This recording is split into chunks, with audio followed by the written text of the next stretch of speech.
the microphone? Yeah, like this? Okay, I just have to see. as close as possible to the one on the left side. Okay. Thank you so much. Yeah, all right.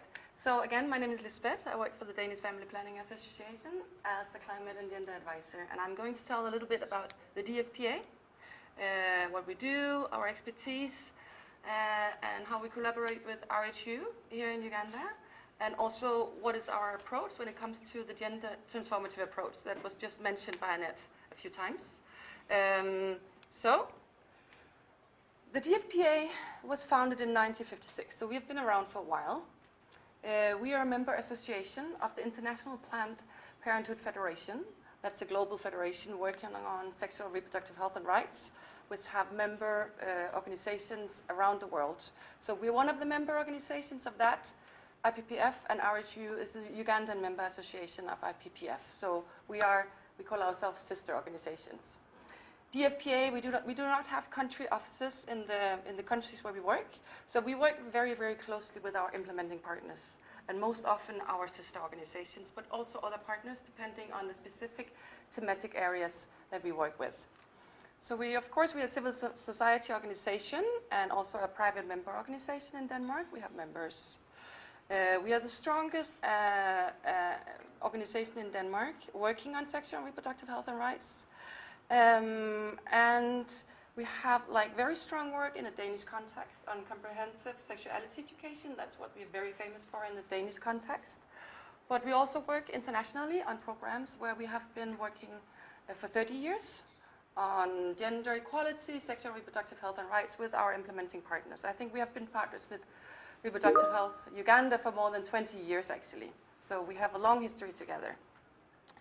In regards to the interlinkages between climate change and SRHR and gender equality, DFPA started our journey back in 2009, mainly on global advocacy, where we have been engaged in the UNFCCC global negotiations. And then in 2016, we also started implementing programs on the intersections between climate change and SRHR and gender equality. And we started our programs here in Uganda with RHU back in 2017.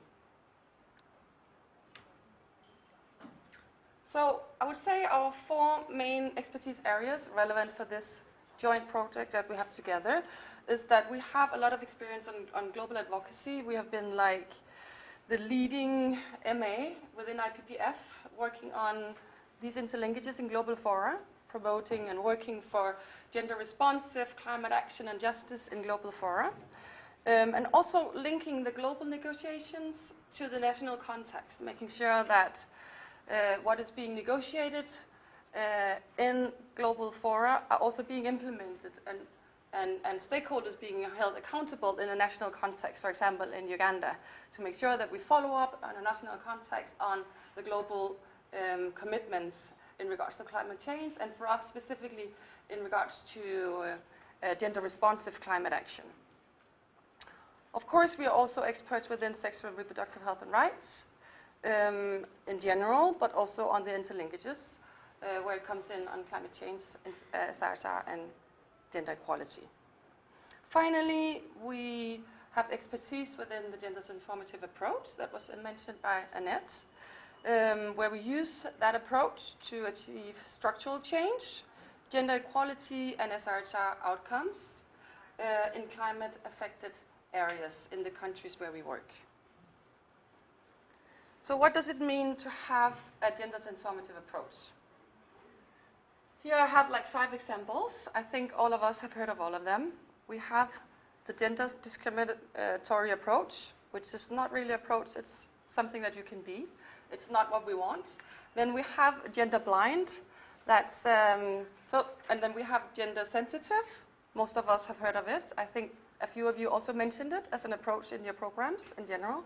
We have the gender responsive approach, and then we have the gender transformative approach out on the far right. So gender discriminatory is basically where you ignore the gender challenges in a program.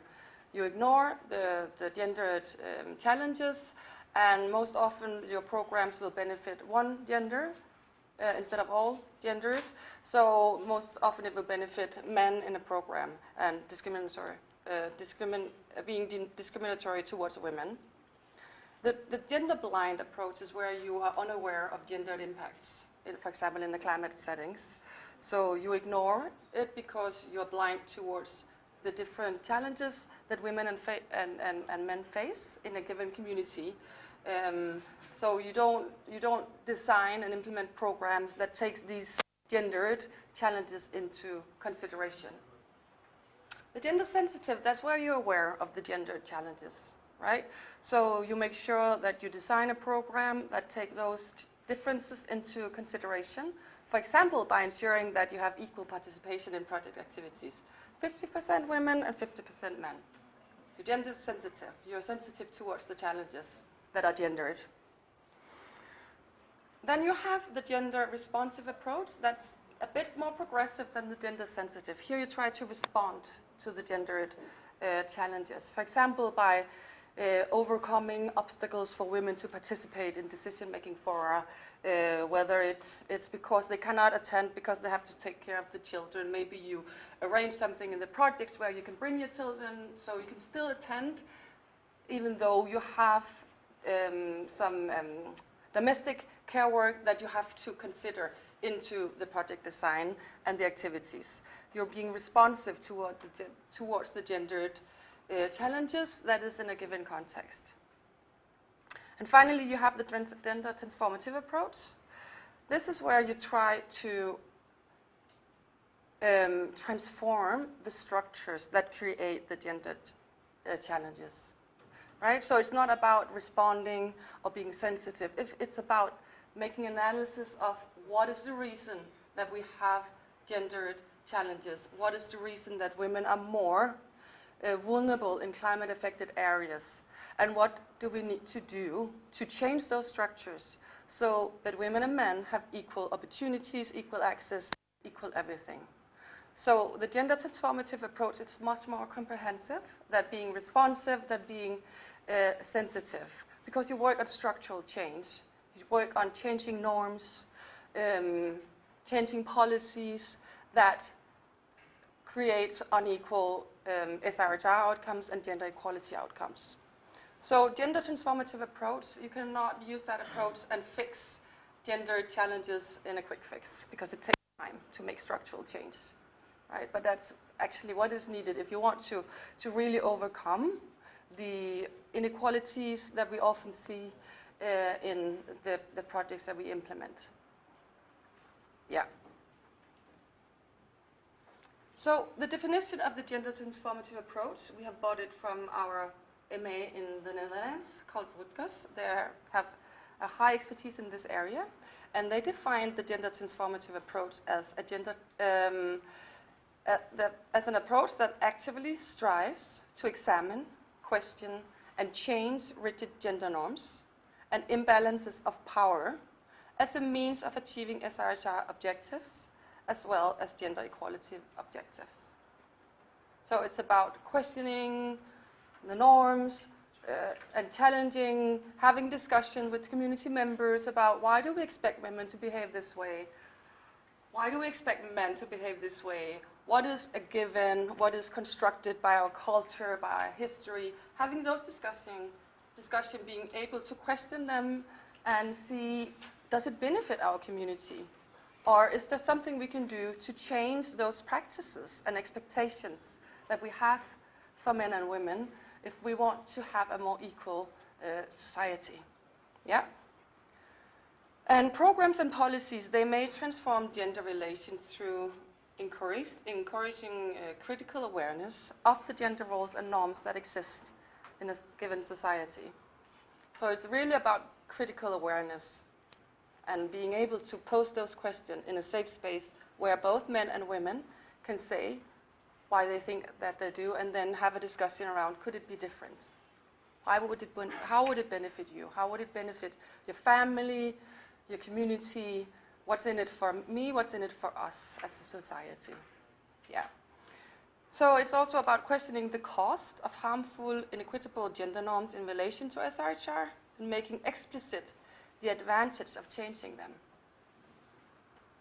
It's about empowerment, as Annette also told us. Empowering women and girls. Women and girls are the most vulnerable, we know, in climate-affected crisis, climate crisis. But also people with other intersectional vulnerabilities. It could be people with disabilities, or, I mean, having an intersectional approach to these, in this approach is really important. Because we don't just have women and men. Women can be so different, right? And men can be so different. And also have other vulnerabilities than their gender, right? So we also have to take that into consideration. And then finally, but not least important, is the engagement of men and boys. It's really important when you work with the gender transformative approach that everybody in the community are included and heard and engaged. Because you cannot transform gender norms if you don't invite everybody who is a part of upholding the existing norms, right? So that's the 4 strategies, and by applying these, then the harmful gender norms can change into positive and inclusive ones that lead to improved SRHR and also more gender equality. Do I have time? You have 3 minutes and 10 seconds. But this one is 4 minutes. Okay. Can you allow? That's okay. Okay. Okay. Would you mind helping me? Yeah, it's a small video clip. I want to show that shows in how we and reproductive health and other partners, how we actually work on this in community on SRHR and gender equality and using a gender transformative approach.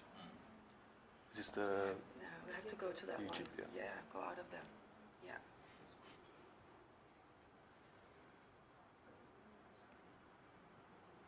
Is that one on?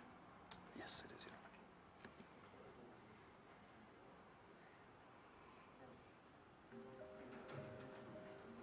Climate change hits us all, but not in equal ways. It hits poor people harder than rich, vulnerable people harder than powerful, and women harder than men.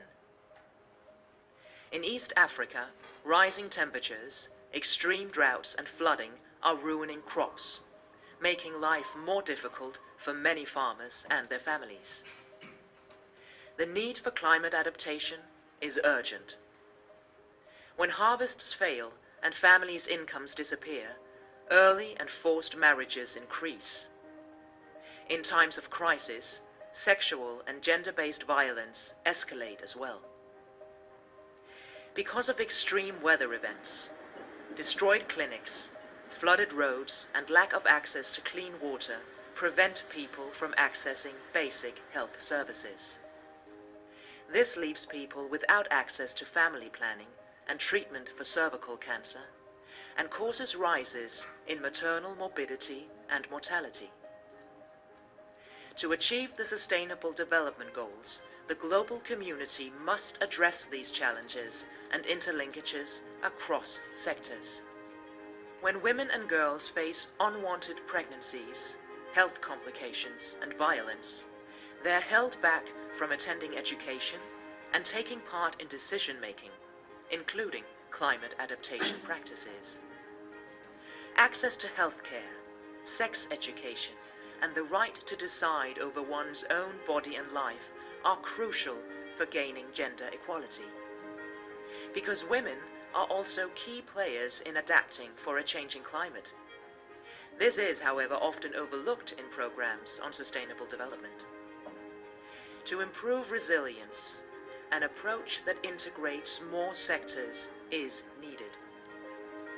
In Ethiopia, Kenya, and Uganda, the Danish Family Planning Association works across sectors to strengthen the unified ability for climate adaptation. Together with WWF, we work closely with districts and local communities to secure access to health services, counseling, and family planning, while supporting alternative livelihoods that thrive in a changing climate and also protect nature. By creating dialogue on equality and rights issues, we spark conversation on norms and gender. We create spaces for men and women to join forces, to access equal information on sex education and sustainable development, improving male engagement, and supporting their ability to build resilience together. We cannot stop the flooding or rising temperatures, but by putting sexual and reproductive health and rights on the agenda of climate adaptation, we'll support women and girls in living to their full potential in a changing world. Because empowerment starts with the right to decide.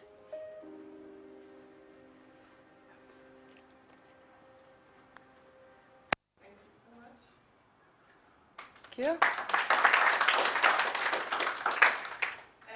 1 minute for any comments or questions.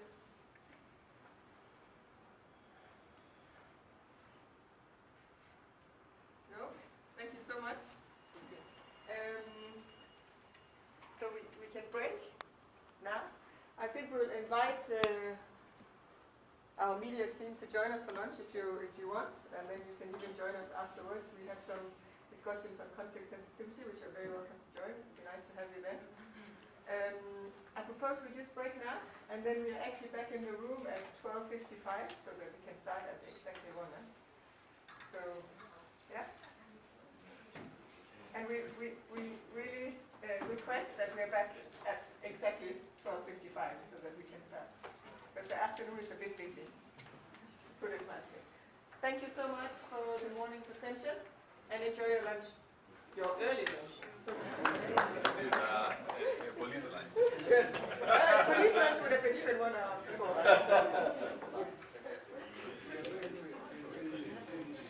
The same is